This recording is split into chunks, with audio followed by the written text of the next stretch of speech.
مولاي صل وسلم دائما أبدا على حبيبك خير الخلق كلهم. الله الله مولاي صل وسلم دائما أبدا على حبيبك خير الخلق كلهم. الله الله محمد سيد الكونين والثقلين والفريقين من عرب ومن عجم. الله الله مولاي صل وسلم دائما أبدا على حبيبك خير الخلق كلهم.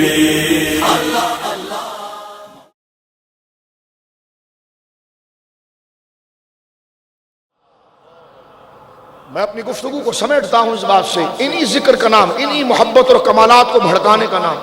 یہ ضروری نہیں کہ یہ بات میں کر رہا ہوں تو آپ سبحان اللہ کہیں. یہ ان اولیاء میں سے، ان علماء میں سے کوئی بھی کہے گا. اس کے لیے ذات نہیں دیکھی جاتی ہے، ذکر میں خود ایک لذت ہے. اس میں یہ نہیں کہ میں کوئی بہت با کمال ہو گیا اور میں آپ کے سامنے بخاری کے حوالے پڑھ رہا ہوں. نہ بلکہ ان کمالات کو بیان کر کے میں با کمال ہو گیا کہ فیض نے تیرے یا نبی کر دیا مجھ کو کیا سے کیا، ورنہ دھرا ہوا تھا کیا مٹھی بھری غبار میں. یہ تو کسی بھی عالم دین سے آپ سنیں گے آپ کو لذت آئے گی، لیکن اس سے سنیے جس کا دل پہلے سے خود کمالات کو سننے کے لیے روشن ہو. اور آپ دیکھیے اسی بخاری شریف کے اندر روایت موجود ہے، سرکار نے خود اپنی منقبتیں ذکر فرمائی. اور یہ دو جملے یہاں پر سنیے جس کو چھپایا جاتا ہے، جس کو چھپایا جاتا ہے. ابن کثیر نے بھی اس بات کو لیا ہے، معجزات میں بھی لیا، اس کی کتاب معجزات میں بھی ہے، بخاری کتاب الاستسقاء میں بھی ہے، اصابہ فی تمیز الصحابہ میں بھی ہے کہ سرکار نے خود فرمایا کہ میری شانیں کیا ہیں. فرمایا میں ہمیشہ نیک پشتوں سے نیک رحموں کی طرف منتقل ہوتا رہا، پاک پشتوں سے پاک رحموں کی طرف. تم گندے ہو، تم یہ حدیث پڑھ ہی نہیں سکتے، تم پڑھ ہی نہیں سکتے. تمہارے عقیدے سرکار کے والدین کے لیے گندے ہیں، تم خود پلیت ہو، تم کیا حدیث پڑھو گے. یہ بخاری کی حدیث وہ پڑھ سکتا ہے جس کے دل روشن ہے عشق سے، محبت سے، نسبتوں کے چراغ جس کے اندر جل رہے ہیں، وہی اس کی روشنی کو پا سکتا ہے. روایت میں موجود ہے کہ جناب مکہ شریف میں بارش نہیں ہو رہی تھی، مکہ شریف میں. اور یہ روایت سنیے، یہ میرے آقاؤں کا اور سلسلہ عالیہ نقشبندیہ شریفہ اور مقدسہ سلسلہ ہے. میں اس میں سیدنا صدیق اکبر کی ایک روایت پڑھنا چاہتا ہوں، اور اس فیض کے ساتھ کہ حضور قدوۃ الاولیاء زبدۃ الاصفیاء حضور قبلہ صوفی محمد اسلم صاحب رضی اللہ تعالی عنہ وارضاہ عنا ونور اللہ ضریحہ کا فیض کے قطرے جہاں سمندروں کی طرح یہاں برس رہے ہیں تو کچھ قطرے ہمارے بھی دلوں پر آ جائیں. تو ذرا توجہ کیجئے یہاں پر اس فیضان اس نظر سے میں عرض کرنا چاہتا ہوں. اور یہ باتیں تعلی اور ریا کی نہیں ہوتی، یہ تعلی اور ریا کی نہیں. 5 منٹ بولنے کا موقع ملے آپ کو، اس میں بھی دکھاوا ہو تو اس سے بڑا لعنتی کون ہوگا. یعنی 5 منٹ دیا جائے اور کہا جائے بول کیا چاہیے، اس میں بھی بندے کو اپنے وٹ شٹ جبہ پگڑی سب یاد ہو تو اس کو کیا کہیں گے آپ. یہ تو آقاؤں کی بزم ہے، 1 سیکنڈ بھی ملے تو بندہ اخلاص کی بات کرے، مانگے، اور مانگنے کے لیے کسی اور کو نہ دے کہ کون مجھے کیا دیکھ رہا ہے، اپنی فریاد کرے. تو توجہ سے سنیے، بخاری کتاب الاستسقاء میں موجود ہے مکہ شریف میں بارش نہیں ہو رہی تھی. صحابہ کے عشق میں بتا رہا ہوں آپ کو، مکہ شریف میں بارش نہیں ہو رہی تھی. تو لوگ وہ اپنی مورتیوں کو پانی ڈالتے تھے، اس کو ٹھنڈا کرتے تھے کہ شاید یہ ٹھنڈی ہوگی تو بارش ٹھنڈی ہو، بادل ٹھنڈے ہو جائیں گے، کیونکہ آسمان اتنا گرم ہے، بارش نہیں ہو رہی. تو کفار نے جو اپنے بتوں کو خانہ کعبہ میں رکھا تھا تو وہ مٹی کی مورتیوں کے اوپر پانی ڈالتے تھے اور یہ فال لیتے تھے کہ جب یہ گیلا ہوگا تو آسمان بھی گیلا ہو جائے گا. لیکن کچھ بھی نہیں ہوا، کچھ بھی نہیں ہوا، اور ایسی کوئی کیفیت پیدا نہ ہوئی. ایک بوڑھا آدمی اٹھ کر آیا اور ان سے کہنے لگا کہ تم اتنے پریشان کیوں، صبح شام میں تمہیں پانی کی بالٹیاں لیے بھاگے بھاگے دیکھ رہا ہوں، آخر چکر کیا ہے. انہوں نے کہا تمہیں نہیں پتا یہ آسمان اتنا جل رہا ہے، زمین پر آگ لگی ہوئی ہے، بارش کا قطرہ نہیں، قحط سے جانور مر رہے ہیں. انہوں نے کہا ہاں ہے. تو تو کہا ہم فال کر رہے ہیں، فال تعبیر لے رہے ہیں، بتوں کو اس لیے نہلا رہے ہیں تاکہ آسمان بھی نہ جائے۔ انہوں نے کہا ایسا کچھ بھی نہیں ہوگا، زندگیاں گزر جائے گی، بارش نہیں ہوگی۔ انہوں نے کہا کوئی طریقہ آپ کے پاس ہے؟ کہا ہے۔ کہا ہے؟ کہا کیا؟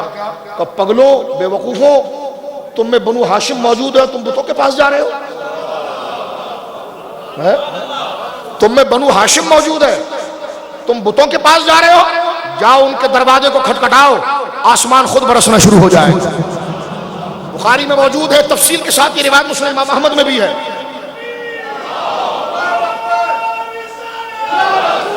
سنیے ذرا روایت سن لیجیے، وقت بہت مختصر سا ہے۔ وہ بوڑھے کے کہنے پر لوگ پہنچے جناب ابو طالب کے دروازے پر۔ دروازہ جب کھٹکھٹایا، جناب ابو طالب باہر آئے، کہنے لگے جناب بارش نہیں ہو رہی ہے۔ تو کہا بارش نہیں ہو رہی تو میں کیا کروں؟ کہ ہمیں سنجیدہ، دانا اور زعما نے یہ کہا ہے کہ آپ کا گھرانہ ایسا ہے جو بارش ہو سکتی ہے۔ روایت میں موجود ہے، یہ ابن کثیر نے تفسیر سے لکھا ہے، ابن حجر نے بھی لکھا، ہر جگہ پر ہے کہ لوگوں نے اپنی آنکھوں سے دیکھا کہ ابو طالب جب آ رہے ہیں خانہ کعبہ کے اندر، ان کے ساتھ ایک بچہ بھی آ رہا ہے، اور وہ بچہ اپنی چچا کی انگلی پکڑا ہوا ہے، اور وہ خانہ کعبہ میں آ رہا ہے۔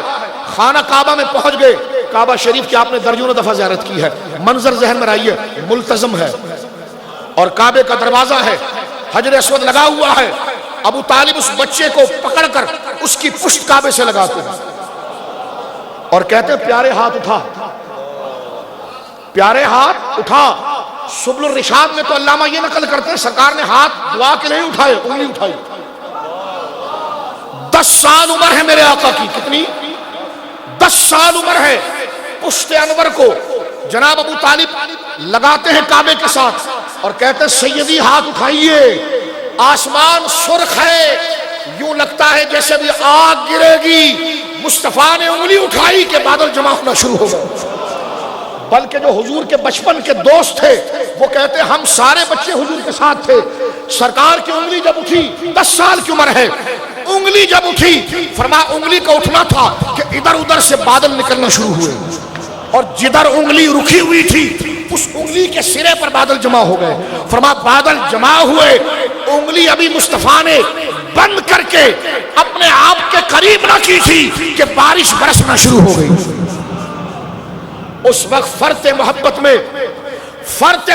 میں جناب ابو طالب نے حضور کو گود میں اٹھایا اور گود میں اٹھا کر چہرہ مصطفیٰ کو دیکھتے ہوئے یہ جملے پڑھے ہیں جو بخاری کتاب الاستسقاء میں موجود ہے۔ فرمایا وہ ابیض یستسقى الغمام بوجهه، وہ ابیض، اے گورے گورے چہرے والے، بولے سبحان اللہ، بولے سبحان اللہ۔ میں نے کہا خشک توحید پڑھاتے ہو کہ شمائل کو علماء نے نقل نہیں کیا، کہ سرکار کے نالین کے فضائل نقل نہیں کیے، کہ سرکار کے بسترہ اٹھانے والوں کی فضائل نقل نہیں کیے؟ عبداللہ ابن مسعود سے روایتیں پڑھتے ہو، کیا وہ حضور کے نالین کو اپنی آستینوں میں داخل کر کے سینے سے لگا کر مجمع میں بیٹھا نہ کرتے تھے؟ کیا یہ بخاری میں موجود ہے؟ نہیں۔ میں نے کہا یہ وہ پڑھے گا جس کے دل میں صوفیاء نے چراغ عشق کو روشن کیا۔ سنیے، ابو طالب گود میں اٹھا کر کہتے ہیں بارش برس رہی ہے، منظر ذرا ذہن میں لائیے۔ چہروں کو تو ہم نہیں دیکھ سکتے، نہ ہمارے اندر اتنی روحانیت ہے کہ چہروں کی تابانی اور چہروں کی روشنیوں کو کون دیکھ سکے، لیکن آپ بس ایک منظر خاکہ ذہن میں رہیے، کیونکہ آپ صوفیہ کے ماننے والے ہیں، جو تصور کام کرتا ہے وہ کچھ نہیں کرتا۔ اب آپ گود میں اٹھا کر جناب ابو طالب سرکار کے چہرے کو دیکھ کر بارش برس رہی ہے، سب نہا رہے ہیں، حرم خدا ہے، مسجد حرام ہے، اور سرکار کے چہرے کو دیکھ کر یہ شعر پڑھتے وہ ابیض یستسقى الغمام بوجهه۔ اور یہ بات میں بتاؤں، حضور کو اپنی نعتوں میں سب سے پسندیدہ شعر یہ لگتا ہے، اور علماء نے لکھا ہے کہ جس نے حضور کے قریب ہونا ہے وہ اس شعر کی گردان کرے۔ فرمایا وہ ابیض یستسقى الغمام بوجهه، اے گورے گورے چہرے والے، اے مصطفیٰ گوری گوری رنگت والے، یہ بارش جو برس رہی ہے یہ تیرے چہرے کا صدقہ ہے، یہ بارش جو برس رہی ہے یہ تیرے چہرے کا صدقہ ہے۔ سمال الیتاما عصمت للارامل، پیارے آج تو تو میری گود میں ہے، لیکن حقیقت میں خدا نے تجھے بیواؤں کا سرپرست اور یتیموں کا والی بنایا ہے۔ اور اب روایت ختم کرتا ہوں۔ مسند امام احمد میں، مسند عائشہ میں آپ آئیے، مسند عبداللہ ابن عمر میں آئیے، مسند ابی بکر میں آئیے، روایت موجود ہے حضرت ابو بکر کی آخری سانسیں چل رہی ہیں، حضرت ابو بکر کی آخری سانسیں چل رہی ہیں، نزا کا وقت آ رہی ہے، نزا کا وقت آ رہی ہے، صدیق اکبر مصطفیٰ کے قرب میں تشریف لے جانے والے ہیں۔ سیدہ ام المومنین عائشہ صدیقہ بنت صدیق میری ماں رضی اللہ تعالیٰ عنہا کہتی ہے حضرت ابو بکر صدیق کی حیات ظاہری کے آخری لمحات ہیں، سانسیں تیزی سے چل رہی ہیں، سانسیں تیزی سے چل رہی ہیں۔ ابھی جسم مبارک سے روح مبارک اس جسد انصری سے پرواز کرنے والی ہے، لیکن دیکھتی ہیں کہ سانسیں تو چل رہی ہیں لیکن ہونٹ بھی ساتھ نہیں ہل رہے ہیں۔ مسلم امام احمد میں ہونٹ بھی ساتھ نہیں ہل رہے ہیں۔ سیدہ کہتی کہ میں قریب گئی اور میں نے کان لگایا کہ نزا کے وقت میرے باپ پڑھ کے آ رہے ہیں، نزا کے وقت میرے باپ پڑھ کے آ رہے ہیں۔ کہتے میں نے کان لگایا تو آواز آ رہی تھی، صدیق اکبر پڑھ رہے تھے وَأَبْيَضُ يُسْتَسْقَى الْغَمَامُ بِوَجْهِهِ سِبَالُ الْيَتَامَى عِصْمَةٌ لِلْأَرَامِلِ، اے گوری گوری رنگت والے مصطفیٰ، یہ جو رحمت کی بارشیں ہو رہی ہیں یہ تیرے چہرے کا صدقہ ہے۔ اللہ رب العالمین جل وعلا ان محبتوں کو ہمیشہ ہمارے سینوں میں زندہ رکھے، ان اولیاء کے صدقے ہماری نسلوں کو اللہ رب العالمین اس سے محروم نہ کرے۔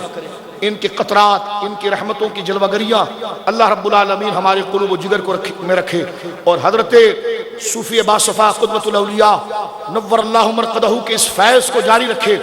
آپ کے یہ خلفاء اور نائبین جو یہاں پر جلوگر ہیں، ان کے فیض کو خدا عام فرمائے۔